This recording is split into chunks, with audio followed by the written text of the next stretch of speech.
கேட்டுக்கொள்ளப்படுகிறீர்கள். இந்த செய்திக்கு ஆதார வசனமாக 2 கொரிந்தியர் 5:17 வாசிக்க கேட்போம். இப்படி இருக்க ஒருவன் கிறிஸ்துவுக்குள் இருந்தால் புது சிருஷ்டியாயிருக்கிறான், பழையவைகள் ஒளிந்து போயின, எல்லாம் புதிதாயின. எல்லாம் புதிதாயின, புதிதாகிக் கொண்டிருக்கின்றன, புதிதாக போகின்றன. ஆம், நாம் ஒரு மாறிக்கொண்டிருக்கும், புதிதாக ஆகிக் கொண்டிருக்கும் உலகத்திலே நாம் ஜீவித்துக் கொண்டிருக்கிறோம். இடங்கள் மாறுகின்றன, கிராமங்கள் நகரங்களாக மாறுகின்றன, நகரங்கள் பெருநகரங்களாக மாறிக்கொண்டுள்ளன. ஒரு காலத்திலே ஒரு வழி பாதையாக இருந்த பாதைகள் என்று பல ட்ராக் உள்ள பாதைகளாக மாறி இருக்கின்றன. ஒரு காலத்திலே 5 மாடி கட்டிடம் தான் பெரிது என்ற ஊரில் இந்த உலகத்திலே பெரிய டவர் நின்று கொண்டிருக்கிறது. இன்னும் அநேக மாற்றத்தை நாம் காண்கிறோம் நம்முடைய ஜீவியத்தில். ஒரே ஒரு சிற்றாலயம் தான் முன்பு இந்த இடத்துல இருந்தது, ஒரு சாப்பல். ஆனால் இன்று 2 தெருக்களிலே ஆலயங்கள் நிரம்பி இருக்கிறதை நாம் காண்கிறோம். காலங்கள் மாறுகிறது, இயற்கையிலே மாற்றத்தை பார்க்கிறோம், மற்றும் மனிதனுடைய வெளி தோற்றத்தில் நாம் மாற்றத்தை பார்க்கிறோம். மனிதனுடைய ஜீவியத்தில் தான் எத்தனை மாற்றங்கள், பிறப்பிலிருந்து அவனுடைய இறப்பு வரை எத்தனை மாற்றங்கள். குழந்தை பருவம், விடலை பருவம், வாலிப பருவம், நடு வயது, முதிர் வயது என்று நம் மாறி நம் ஜீவம் கடந்து சென்று கொண்டிருக்கிறது. பணம் மனிதர்களை மாற்றுவதாக இருக்கிறது. ஒரு காலத்தில் லட்சாதிபதிகளாக, கோடீஸ்வரராக இருந்தவர்கள் ஒன்றுமில்லாமல் ஆகிறதை காண்கிறோம். ஒரு சாப்பாட்டுக்கு இல்லாதவர்கள் இந்த உயர் பதவியிலே நன்றாக பண வசதியோடு இருப்பதை நாம் காண்கிறோம். வேதமும் அதைத்தான் சொல்லுகிறது. நீதிமொழிகள் 27:24 நீங்கள் பார்க்கிறீர்கள். செல்வம் என்னென்னைக்கும் நிலையாது, கிரீடம் தலைமுறை தலைமுறைதோறும் நிலைநிற்குமோ? ஒன்றுமான எல்லாம் மாறிக்கொண்டிருக்கும். அசெல்வமாக இருக்கட்டும், கிரீடமாக இருக்கட்டும், ஒரு மாறும் உலகத்துல நாம் இருக்கிறோம். நல்ல வாட்ட சாட்டமான வாலிபன் தான், ஆனால் பலவீனங்கள், முதிர்வை என்று வரும் பொழுது சோர்ந்து போகிறான், உடங்கள் ஊர்க்குலைந்து போகிறது. அப்படிப்பட்ட ஒரு காரியத்தில் இருக்கிறோம். விஞ்ஞானத்தை எடுத்துக்கொள்வோம் என்றால் நாளுக்கு நாள் புதிய கண்டுபிடிப்புகள், கேட்ஜெட்ஸ், புது கேட்ஜெட்ஸ் வந்து கொண்டிருக்கிறதை நாம் இந்த நூற்றாண்டிலே நம்முடைய கண்களிலே நாம் காண்கிறோம். இவ்வாறு உலகம் பல விதத்தில் எல்லா ஏரியாவிலும் மாறிக்கொண்டிருக்கும் பொழுது ஒரு கிறிஸ்தவ விசுவாசின் ஆவிக்குரிய ஜீவியத்தில் காணப்பட வேண்டிய சில மாற்றங்களை ஒரு 4 தலைக்குள்ளே தியானிக்க தேவாவியானவர் ஒத்தாசை செய்வாராக. 1, புதிய பிறப்பினால் ஏற்படும் மாற்றம். அதனைத்தான் நான் ஆதார வசனத்திலே வாசிக்க கேட்டோம். ஒருவன் கிறிஸ்துவுக்குள் இருந்தால் புது சிருஷ்டியாக இருக்கிறான், பழையவைகள் ஒழிந்து போயின, எல்லாம் புதிதாயின. உண்மைதானா? அதை பின்பாக நாம் பார்ப்போம். இது ஒரு விசுவாசின் உள்ளான ஜீவியத்தில் ஏற்படும் மாற்றமாகும்.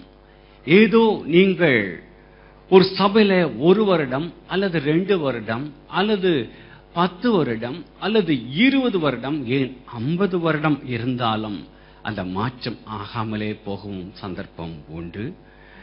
பேர் பெற்ற, வரம் பெற்ற ஊழியக்காரர்களுடைய தலைமை கை வைத்து ஜெபிப்பதினாலே அந்த உள்ளான மாற்றம் உங்களுக்கு ஏற்பட்டு விடப் போவதில்லை. அல்லது சபையிலே நீங்கள் முக்கியமான அங்கம் கொண்டவர்களாக இருந்து கொண்டு சபையின் ஊழியத்தில் ஈடுபட்டவர்களாக இருந்தாலும் அந்த உள்ளான மாற்றம் இல்லாமலே நீங்கள் அவ்வாறு ஜீவிக்க முடியும். இவ்வாறு அநேக காரியங்களை நான் சொல்லிக்கொண்டே போகலாம். விசுவாசிகளில் 2 கூட்டத்தார் தான். ஒன்று தேவனால் உண்மையாக தொடப்பட்டு உள்ளான ஜீவத்தில் மாற்றப்பட்ட விசுவாசிகள்.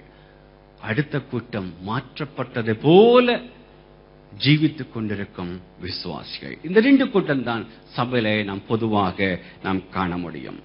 தேவனால் உண்மையாக தொடப்பட்டு மாற்றப்பட்டிருந்தால் அவருடைய ஜீவித்தில் ஒரு மாற்றம் கண்டிப்பாக காணப்பட்டே தீர வேண்டும். சிற்றாடல் என்று அழைக்கப்படும் சால்வேஷன் ஆர்மியினுடைய சிற்றாலயத்தில் ஒரு படிப்பறிவற்ற ஒரு கணவனும் மனைவியும் அங்கு வந்து அங்கத்தினராக மாறினார்கள். மிகவும் சின்சியராக, ஒழுங்காக அந்த சிற்றாடல் என்று சொல்லப்படும் அந்த சிற்றாலயத்துக்கு சென்று வருவார்கள். ஒரு நாள் சென்று வந்த பாடு கணவன் மிகவும் சோர்வுற்றவனாக இருந்தான். அவனை பார்த்து, ஏன் இவ்வாறு சோர்வுற்றவராக இருக்கிறீர் என்று மனைவி கேட்ட பொழுது, ஆலயத்தில் இருக்க எல்லா ஆண்களும் சகோதரர்களும் சிவப்பான ஒரு ஸ்வெட்டரை அணிந்திருக்கிறார்கள், எனக்கு அந்த ஸ்வெட்டர் இல்லையே என்று சொன்னான். அவ்வளவுதானா, எனக்கு தான் நெய்ய தெரியுமே என்று பின்ன தெரியுமே என்று சொல்லி அவள் ஒரு அழகான சோப்பு ஸ்வெட்டரை அவனுக்கு நெய்து கொடுத்தாள். அடுத்த வாரம் அணிந்து கொண்டு சென்று வந்தான். மிக மகிழ்ச்சியாக இருப்பான் என்று எதிர்பார்த்தான். ஆனால் மிகவும் சோர்வாக இருந்தான். ஏன் என்று கேட்டாள்.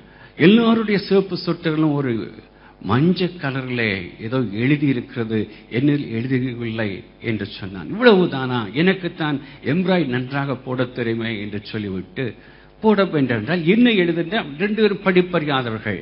எதை எழுத, அதில் என்ன எழுதியிருந்தது அவனுக்கும் தெரியவில்லை, இவளுக்கும் தெரியவில்லை. சரி, ஏதோ எழுதியிருந்ததானே என்று சொல்லிவிட்டு தன்னுடைய வீட்டுக்கு முன்பாக இருந்த ரெஸ்டாரண்டில் இருந்த கண்ணாடியிலே எழுதப்பட்ட வசனத்தை, ஒரு வாக்கியத்தை அவர் அவ்வாறே எம்ப்ராய்டரி போட்டு கொடுத்து விட்டால் மஞ்சள் எழுத்துல, மஞ்சள் நூல்களினால. சென்று விட்டு வரும்பொழுது ரொம்ப சந்தோஷம். அப்படி என்ன மிக சந்தோஷம், எல்லாரும் வந்து கை கொடுத்தார்கள். எல்லாரும் இந்த புதிய வாசகத்தை பார்த்துவிட்டு மிக்க மகிழ்ச்சி என்று சொன்னார்கள் என்று சொன்னார். அது என்ன எழுத்து என்றால், அண்டர் த நியூ மேனேஜ்மெண்ட். அந்த ரெஸ்டாரண்ட் மாற்றப்பட்டதினால, புதிய மேனேஜர் வந்ததினால அந்த ரெஸ்டாரண்டில் இருந்தது அண்டர் த நியூ மேனேஜ்மெண்ட். அதைத்தான் அவர் எழுதியிருந்தார். ஆம், மாற்றப்பட்டிருப்போம் என்றால் நாம் அண்டர் த நியூ மேனேஜ்மெண்ட், நம் புது தலைமைத்துக்குள்ளாக நாம் வந்திருக்க வேண்டும். சாத்தானின் ஆதிக்கத்தில் இருந்து, இருளின் ஆதிக்கத்தில் இருந்து கிறிஸ்து ஆதிக்கத்துக்குள்ளாக இருந்தால் மட்டுமே நம்முடைய கிறிஸ்தவ ஜீவன் ஒரு மாற்றப்பட்ட ஒன்றாக இருக்கும். 1 தெசலோனிக்கேயர் 5:5. நீங்கள் எல்லோரும் வெளிச்சத்தின் பிள்ளைகளும் பகலின் பிள்ளைகளுமாக இருக்கிறீர்கள். நாம் இரவுக்கும் இருளுக்கும் உள்ளவர்கள் அல்லவே. ஆம், இருளிலிருந்து வெளிச்சத்துக்கு தேவன் நம்மை மாற்றியிருக்கிறார். கிறிஸ்து இயேசு இப்பூலகத்தில் இருந்த பொழுது அநேகரை அவர் தொட்டு சுகப்படுத்தினார். அவருடைய ஜீவித்தை முற்றமாக மாற்றினார். குருடர்களை